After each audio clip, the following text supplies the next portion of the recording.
buenos días, mis queridos hermanos. Bienvenidos a Amaneciendo con la Verdad, la entrevista número 1 de todo El Salvador. Darle la bienvenida a nuestro queridísimo amigo Giovanni Galeas, escritor, periodista, analista político, un salvadoreño 100% de esos que queremos y deseamos transformar el país. ¿Oposición política en el país o qué es lo que existe? Tanto como oposición política, porque la política es demasiado seria. La política es administración de problemas públicos, es representación de intereses y básicamente, sobre todo, administración de los problemas públicos.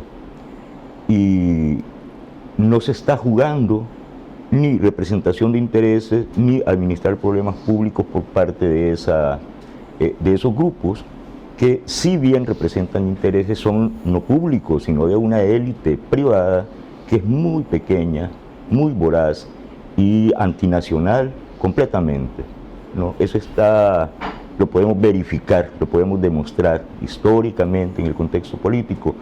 Y en cuanto a administración de problemas públicos, es lo que menos le interesa a esa clase política tradicional, agonizante por lo demás, que se mira representada en la Asamblea Legislativa, que es la proyección de los partidos políticos, digamos, la vitrina de los partidos. Ahí está su máxima representación. ¿Y qué hacen ahí? ¿Qué hacen en la Asamblea? ¿Qué problema público resuelven en la Asamblea? Si es lo contrario, es boicotear y sabotear cualquier posibilidad o cualquier intento de solucionar problemas públicos.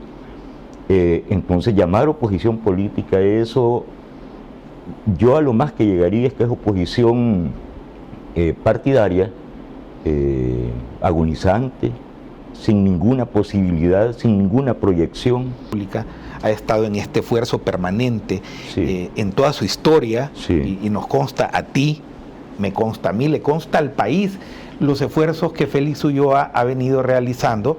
Hoy vicepresidente de la República, lo hizo como abogado desde el IEGES, lo ha hecho en su carácter personal, un hombre estudioso del marco de la constitucionalidad, sí, del país. Este proceso tan detenido de reforma constitucional y el análisis de un verdadero paquete de renovación de lo que es nuestra constitucionalidad en el país, yo no entiendo y voy a enfocarte y a preguntarte sobre este punto. Dice esa oposición política que, se le vino encima completamente a un proyecto de reforma que ni siquiera tiene un efecto de carácter práctico o incidencia en este proceso electoral. ¿Por qué? Porque recién acaban de constituir una comisión donde está, por cierto, un ex coordinador general del FMLN, a quien hemos tenido profundas diferencias, como es Fabio Castillo. En el caso personal, sí, he tenido debates fuertes con Fabio sobre visiones de puntos de coyuntura en el país, pero a quien yo respeto mucho como abogado y sobre todo como conocedor de la Constitución de la República. Entonces vemos un esfuerzo encabezado por el vicepresidente, acompañado de un exdirigente histórico, real, con conocimiento y capacidad jurídica, como Fabio Castillo, secretario general del FMLN, exsecretario general del FMLN, claro, en el cual yo no creo que no exista una comunicación. Este proceso ha sido señalado por la oposición existente en el país. Tratemos de tratarlos de la mejor manera posible, en un proceso en el cual ellos dicen que es el tema de una búsqueda de reelecciones presidenciales, de una manipulación política electoral de cara al 28 de febrero, cuando los que veo yo y que los únicos que hablan de eso son ellos mismos. O sea, quien está haciendo un uso electoral de la reforma constitucional mentirosamente, falsamente, es esta oposición política. Félix expuso su visión de la reforma constitucional en la UCA, ante los catedráticos de la UCA, ante los intelectuales de la UCA. Y fue una exposición de 5 o 7 minutos, pero magistral. Cátedra, te digo, lo digo y lo recuerdo bien porque yo la transcribí para efectos del libro este último que estoy escribiendo. Entonces Félix hace una exposición de la necesidad de la reforma, de la naturaleza de la reforma y de los alcances de la reforma. Y en ese momento, que era la primera vez que se tocaba en público por parte del equipo del presidente el tema de la reforma constitucional, era la primera vez que se tocaba en público. Recuerdo muy bien cuando Félix se extendió hablando, cuando habla de la naturaleza y de los alcances, dice, no se tocan las cláusulas pétreas. Es decir, no se toca el principio de que El Salvador es un país, una república pluralista y tal. Eso no se toca. Queda como está. El sistema político no se toca. Son cláusulas pétreas. Lo explica una vez, lo explica otra vez y lo vuelve a explicar. Queda clarísimo. Al punto que los catedráticos de la UCA no hicieron ninguna pregunta al respecto sobre, pero ¿están pensando en reelección? No, porque es que lo aclaró desde el principio. Fue la primera vez. Eso fue en 2018, cuando el actual presidente, Nayib Bukele, era candidato. Y desde entonces el doctor Ulloa está trabajando intensamente, a la par de trabajar las bases para una constitución centroamericana y el viejo sueño de la unidad centroamericana. En paralelo ha estado trabajando ese proyecto de largo aliento, profundo, que es la reforma constitucional, utilización del discurso político para fines que es que yo ni siquiera los considero electoreros esos fines. No entiendo para qué, porque es tan obvio que Félix está diciendo las razones, la naturaleza, los alcances de la reforma, su necesidad, y no tiene nada que ver. Yo se los he venido sosteniendo todo el tiempo. Yo no entiendo a esta vieja media comunicacional existente en el país. Y quiero decirlo, contigo esto lo analizamos hace más de 3 años, por supuesto, en aquel programa de órbita, refiriéndonos a lo que fue la inclusión de las candidaturas independientes en el sistema político salvadoreño. El sistema político, la forma de gobierno que contempla el articulado de nuestra Constitución, a esa parte a la cual se hace referencia como cláusulas pétreas, que lo que quiere decir cláusulas irreformables, o sea, en las cuales, según dictó el constituyente en 1983, no podían ser modificadas. O sea, en una constituyendo nuestro Carta Magna en esos instrumentos jurídicos de pacto social semirrígidos. ¿Quién lo rompió? ¿Fue Nayib Bukele? ¿Fue el vicepresidente Félix Ulloa? No, lo rompió la Corte de los Cuatro Magníficos, de Belisario, de Belarmino Jaimes, Florentín Meléndez, de Rodolfo González y Sidney Blanco. Los 4 votaron por una interpretación que yo lo he dicho siempre, mi querido Giovanni. Ese precedente no lo hizo este movimiento de transformación. Este precedente lo hicieron ellos mismos, la Corte al servicio de los intereses más tradicionales del país. Caridad del presidente de la República, que más que popularidad es la alta aceptación de sus acciones por el pueblo. Acabo, antes de que tú ingresaras, leer estos efectos. Está el diario El Salvador, primera plana, controles por COVID, bajan las enfermedades. Es un gobierno que protege la vida con un plan de seguridad coherente, con efectos prácticos. Un gobierno que en medio de una pandemia que nadie estaba preparado, ha colocado el país como uno de los mejores países en el mundo en la atención de la pandemia. Un gobierno que, a pesar de todas las desgracias, está construyendo carreteras, está construyendo infraestructura para el país. Evidentemente esto se traslada en un índice de la aceptación más que de la popularidad. Lo que pasa, ellos ocupan el tema de la reforma constitucional para tratar de meterle miedo a la población, de decir, cuidado, lo que quiere es este dictador reelegirse en el poder. ¿Quiénes hacen la manipulación política electoral? Son ellos. ¿Y quiénes abrieron en el país la posibilidad de reformar un sistema duro, pétreo? Fueron ellos, a través de su sala de lo constitucional. De pasado, julio de este año, Mitofsky, encuestadora mexicana, con sede en México, pues, pero internacional, reporta un dato. Hace un análisis de cómo evalúa cada país a su presidente, ¿no? Y evalúa a los mejores evaluados en el mundo. Claro.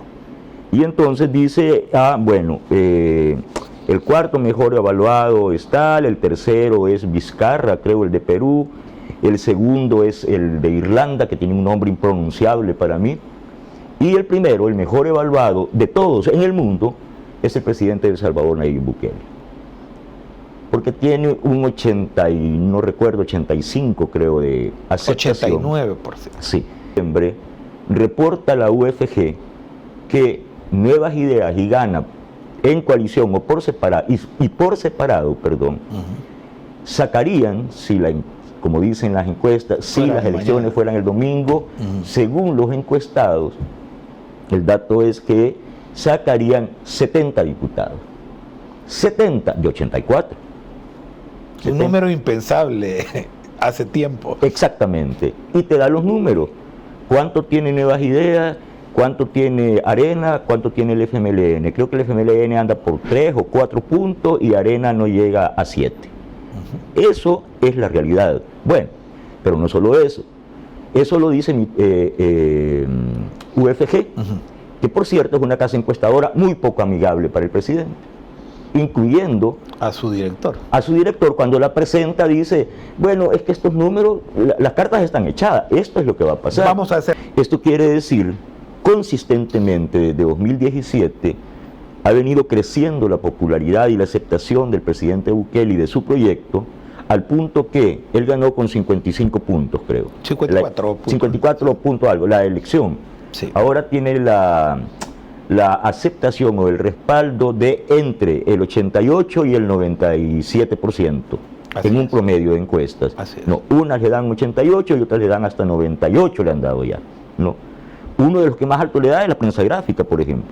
No, que no es afín al presidente. Que no creo que le vaya a hacer ningún favor al presidente. Bueno, entonces, ¿qué quiere decir esto, Walter? ¿Por qué traigo a colación? Es por lo siguiente, porque el régimen, el sistema, eso que es pétreo, debe ser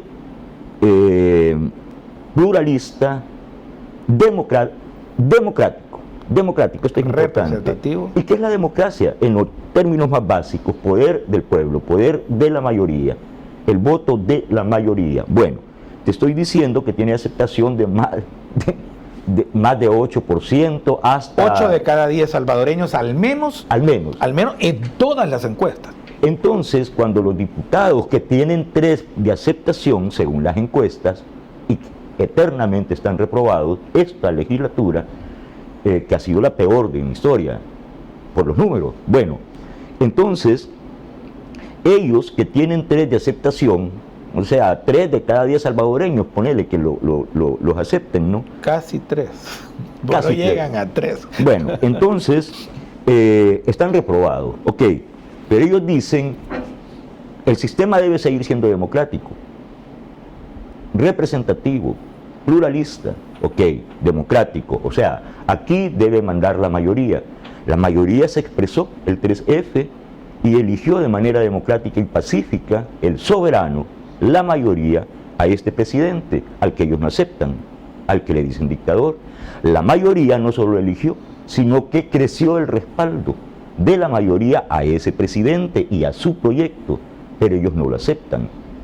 Entonces dicen cosas en su show legislativo como, el pueblo reclama. ¿Cuál pueblo? ¿De quién hablan? Si no representan a nadie. Exactamente. Sí. Bueno, entonces, cuando el presidente lanza un proyecto, sea el diario El Salvador, sea el noticiero El Salvador, sea el aeropuerto allá en La Unión, Subsiri, cualquiera de sus proyectos, dicen no, es muy caro, no se puede pagar, no por cualquier razón.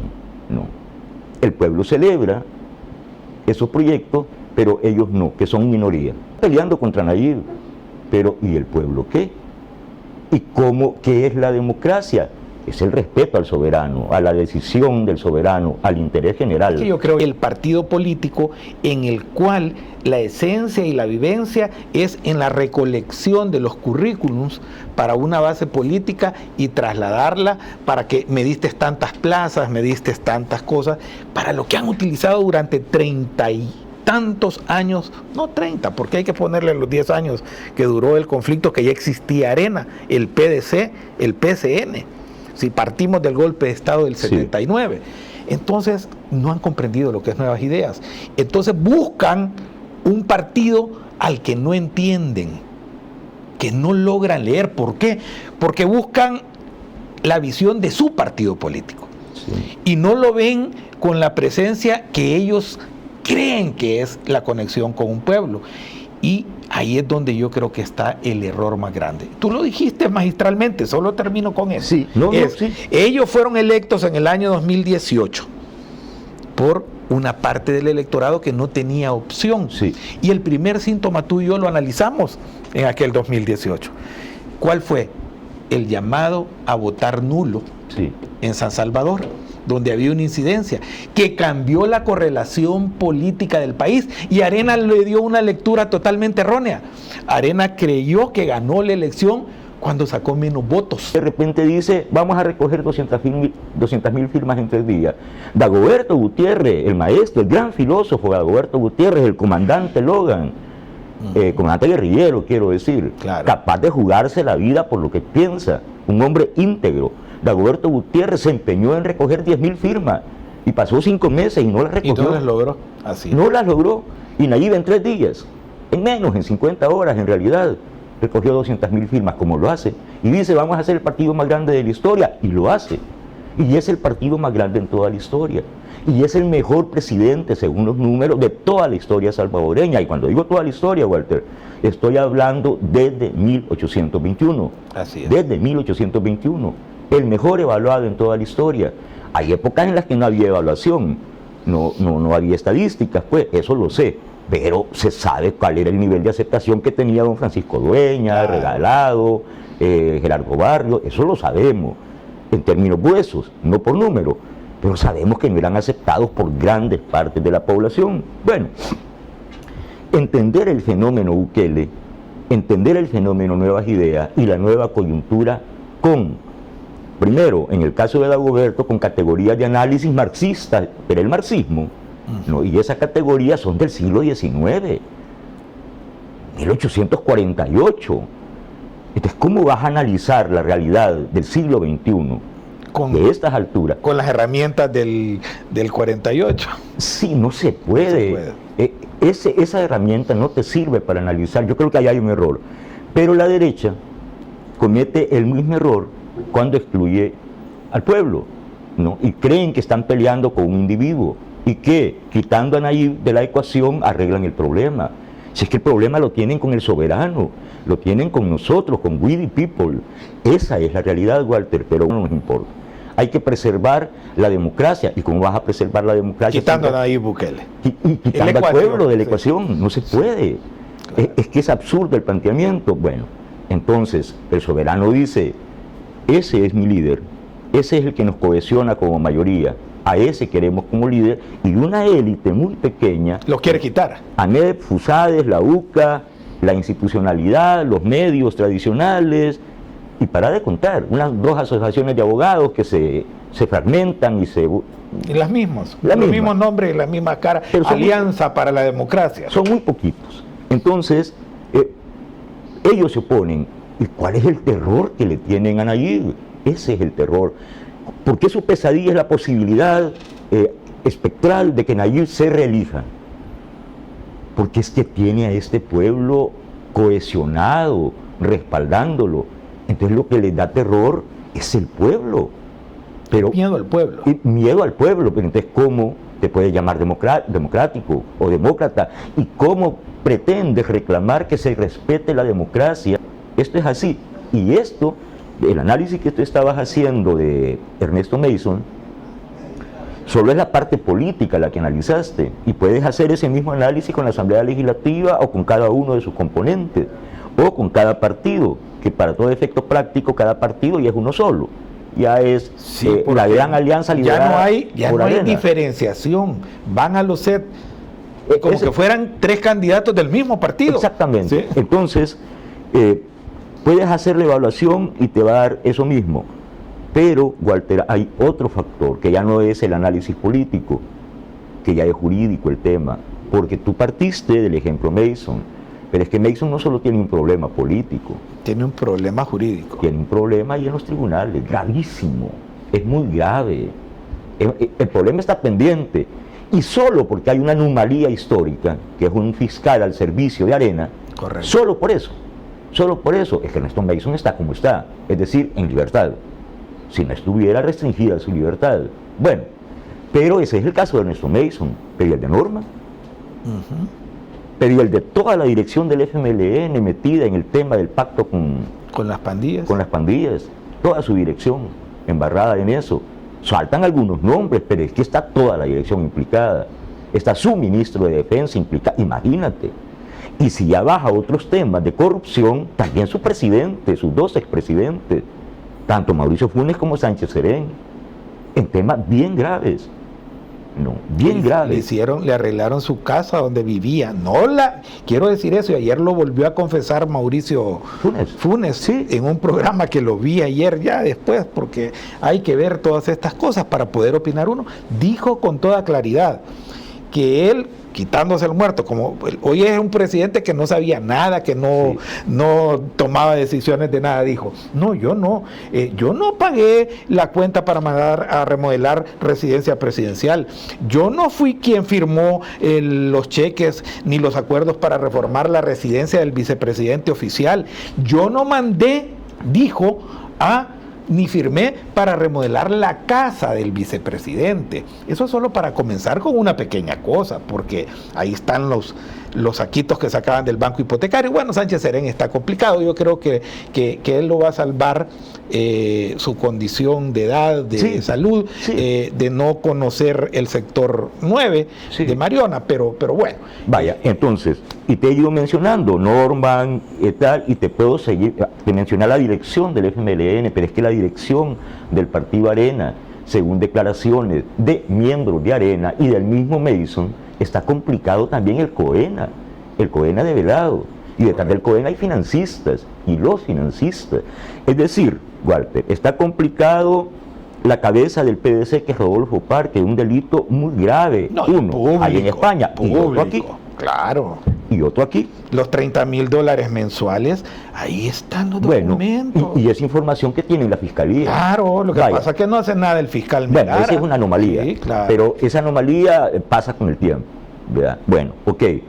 Entonces, si te vas a analizar la clase política, ¿quién más, quién menos, tiene un clavito ahí en la Fiscalía? Tiene un pendientillo ahí, más o menos grave, unos sobresueldos. Y ya no solo es la clase política, es la clase empresarial también, que están implicados. Todos son, cuando tú miras los financistas del Partido Arena, esa misma lista está en las directivas históricas de ANEP y de FUSADE. Y son las mismas. Los mismos nombres. Eso yo lo he dicho y lo he sostenido siempre. Los fundadores de FUSADES son los que alimentaron los COENAS y los gobiernos de Arena en su totalidad. Vaya. En FUSADES hay un problema de $50 millones de lavado de dinero, lavado. FUSADE, Miguel Ángel Simán, cubierto y protegido por el Faro, que la descubre y la tapa. Honorables señores de ahí. Miguel Ángel Simán, yo lo digo con nombre y apellido. Bueno, el otro muchacho que siempre como que me Luis Mario Rodríguez. Son honorables, completamente honorables. Honorables. Pero que lavan $50 millones y lo mandan a offshore, que son territorios de normalización del delito. Bueno, claro. Se llama lavado de dinero. Un montón de señores honorables de la Asamblea, padres de la patria, que cobraban sobresueldos hasta por $10,000, $15,000 mensuales, como esta señora Margarita de Escobar. Rodrigo Ávila, Margarita de Escobar. Es grande la lista de todos los que cobraban sobresueldos.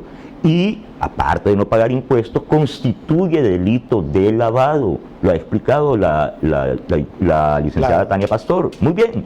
Candidata a diputada independiente. Sí.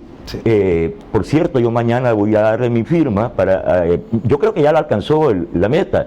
Le voy a dar mi firma mañana En la mañana, como a las 10 voy a ir y voy a estarme con ella ahí una hora saludando gente que me gusta. Saludos a Tania, yo creo que sí, será un valioso aporte. Creo que entre 9 y 10 o entre 10 y 11 voy a estar con ella. Pero dicen que en Golondrina, que es estrategia de Nuevas Ideas del presidente, como que no conocen a Tania. Pero bueno, no conocen a Tania. Bueno, sí. Entonces, para concluir esto es el nivel de complicación que tiene la clase política, porque los del PCN no se quedan atrás. Y si haces un poquito así, empiezas a ver que ahí hay problemas. Y entonces el tema es que esto no es secreto, y solo porque hay una anomalía donde las instituciones actuales en El Salvador, o sea, todos los de segundo grado, pues fueron nombrados por esos mismos partidos. Es la frase que yo siempre repito, el vergonzoso espectáculo de políticos nombrando a los jueces que deberían juzgar a esos políticos. Entonces, bueno, yo pongo al fiscal, el fiscal es mi empleado. Yo te pongo en la Corte de Cuentas, eres mi empleado, ¿no? Y se reparten las cuotas, Apolonio del FMLN, el fiscal de Arena y el otro del PDC. Y el de PCN le dan también su pedacito ahí. Bueno, esa anomalía es la que permite que la justicia funcione como funciona en El Salvador, pero esto no es eterno. Esto no es eterno y esto tiene fecha de caducidad. Esta anomalía se acaba en términos de decisión fáctica, el 28F. El 28. Va a durar un poquito hasta mayo, pues, pero ya en términos de... Mira, yo no creo que sean tan torpes después de leer el resultado electoral el 28 de febrero, que se empiecen a suicidar ellos solos, a cometer estupideces que los puede llevar a la cárcel entre el 28 de febrero y el 1 de mayo. Yo siempre les he dicho, y al pueblo lo quieren provocar, porque esa nota, por ejemplo, la carta de un candidato de Parker, llegada a la Asamblea Legislativa pidiendo la conformación de una comisión para evaluar al presidente de la República, son provocaciones. Sí. Todos estos actos de las interpelaciones, como nunca han existido en la historia democrática del país, las citaciones, comisiones especiales, son provocaciones. Yo tengo la tesis que ellos están tan desesperados que quieren llevarnos a una ruptura del orden constitucional, del orden electoral, de la transición democrática del poder, porque eso es lo que estamos viviendo, una transición democrática del poder, en lo que yo he llamado una revolución silenciosa, una revolución sin balas, sin fusiles, porque eso es lo que está este proceso de transformación llevando adelante, porque ellos sí saben lo que viene, Giovanni. La próxima Asamblea Legislativa va a tocar el tema de pensiones a profundidad. La próxima Asamblea Legislativa va a tocar esas viejas estructuras de poder en donde se enquistaban los niveles máximos de corrupción, de licitaciones que hicieron uso ellos durante 30 años. A eso le tienen miedo.